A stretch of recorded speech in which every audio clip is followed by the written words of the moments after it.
जय जय श्री राधे। गीता अध्याय 2 श्लोक 15।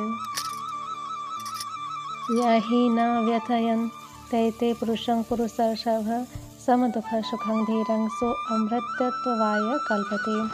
हे पुरुष श्रेष्ठ अर्जुन, जो पुरुष सुख तथा दुख में विचलित नहीं होता और इन दोनों में समभाव रखता है, वह निश्चित रूप से मुक्ति के योग्य है। तात्पर्य, जो व्यक्ति आत्म साक्षात्कार की उच्च अवस्था प्राप्त करने के लिए दृढ़ प्रतिज्ञ है और सुख तथा दुख के प्रहारों को संभाव से सह सकता है, वह निश्चय ही मुक्ति के योग्य है। वर्णाश्रम धर्म में चौथी अवस्था अर्थात संन्यास आश्रम कष्ट साध्य अवस्था है, किंतु जो अपने जीवन को सचमुच पूर्ण बनाना चाहता है, वह समस्त कठिनाइयों के होते हुए भी संन्यास आश्रम अवश्य ग्रहण करता है।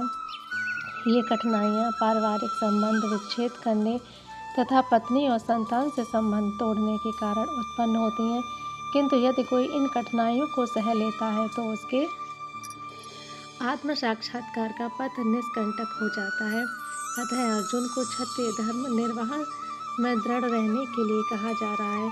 भले ही स्वजनों या अन्य प्रिय व्यक्तियों के साथ युद्ध करना कितना ही दुष्कर क्यों न हो, भगवान चैतन्य ने 24 वर्ष की अवस्था में ही संन्यास ग्रहण कर लिया था।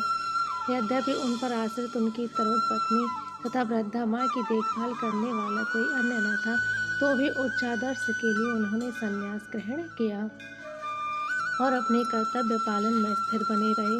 भवबंधन से मुक्ति पाने का यही एकमात्र उपाय है। नासतो विद्यते भावो न भावो विद्यते सतः उपयोरभि दृष्टो अंतस्तव न यो असत्वदर्शी विहि। श्लोक 16। तत्वदर्शियों ने यह निष्कर्ष निकाला कि असत भौतिक शरीर का तो कोई चिरस्थायी तो नहीं है, किंतु सत आत्मा अपवर्तित रहता है। उन्होंने इन दोनों की प्रकृति के अध्ययन द्वारा यह निष्कर्ष निकाला है। तात्पर्य, परिवर्तनशील शरीर का कोई स्थायित्व नहीं है।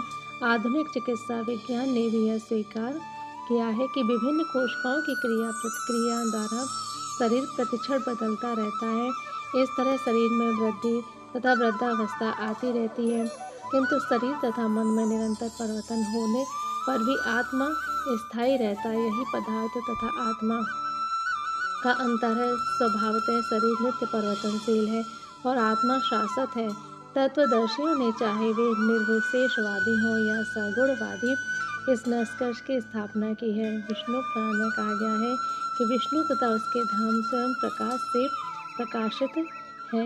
सत तथा असत शब्द आत्मा तथा भौतिक पदार्थ के ही द्योतक है। सभी तत्वदर्शियों की यह स्थापना है। यहीं से भगवान द्वारा अज्ञान से मोहग्रस्त जीवों को उपदेश देने का शुभारंभ होता है। अज्ञान को हटाने के लिए आराधक और आराध्य के बीच पुनः शाश्वत संबंध स्थापित करना होता है और फिर अंश रूप में जीवन तथा श्री भगवान के अंतर को समझना होता है। कोई भी व्यक्ति आत्मा के अध्ययन द्वारा परमेश्वर के स्वभाव को समझ सकता है। आत्मा तथा परमात्मा का अंतर अंश तथा पूर्ण के अंतर के रूप में है। वेदांत सूत्र तथा श्रीमद् भागवत में परमेश्वर को समस्त उद्भवों प्रकाश का मूल माना गया है। ऐसे उद्भवों का अनुभव परा तथा अपरा प्रकृति क्रमों द्वारा किया जाता है। जीव का संबंध परा प्रकृति से है, जैसा कि 7वें अध्याय से यह स्पष्ट होगा। यद्यपि शक्ति तथा शक्तिमान में कोई अंतर नहीं है, किंतु शक्तिमान को परम माना जाता है और शक्ति या प्रकृति को गौण। अतः सारे जीव उसी तरह परमेश्वर के सदैव अधीन रहते हैं, जिस तरह सेवक स्वामी के या शिष्य गुरु के अधीन रहता है। अज्ञान अवस्था में ऐसे स्पष्ट ज्ञान को समझ पाना असंभव है। अतः ऐसे अज्ञान को